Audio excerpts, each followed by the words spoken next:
जिल्ह्यातील 10 नगरपालिकांनी 3 नगरपंचायतीचे निकाल हाती आले आहेत.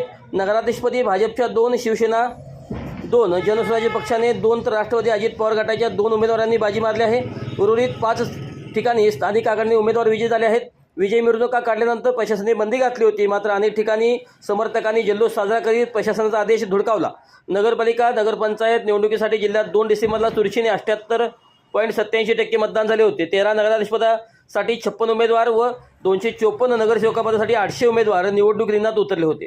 नेत्यांनी स्थानिक सोयीच्या आखाड्या केल्याने राजकीय पक्षांच्या अक्षरशः चिंधड्या उडल्या होत्या. जयसिंगपूरमध्ये आमदार राजनपल्ली यड्रावकर भाजपचे सावकर नाईक यांच्या आघाडीला उद्धव सेनेने पाठिंबा दिला. या ठिकाणी शाहू विकास आघाडीचे संजय पाटील यड्रावकर विजयी झाले.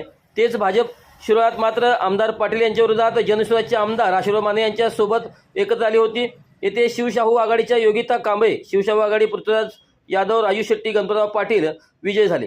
गडहिंग्लजमध्ये काँग्रेस, शिवसेना, भाजप एकत्र लढले, मात्र राष्ट्रवादी अजित पवार गटाच्या महेश तुरुबतमठ यांनी नगराध्यक्षपदी बाजी मारली. तर हुपरी व मुरगुड चंदगडमध्ये भाजप शिवसेना एकत्र लढली होती. येथे चंदगडमध्ये भाजपचे सुनील कानेकर, हुपरीत मंगळराव माळगे तर मुरगुडमध्ये शिवसेनेच्या सुहासिनी पाटील नगराध्यक्षपदी निवडून आल्या. मुरगुडमध्ये शिंदे शिवसेना व भाजपच्या आघाडी विरोधात राष्ट्रवादी काँग्रेस उतरली होती.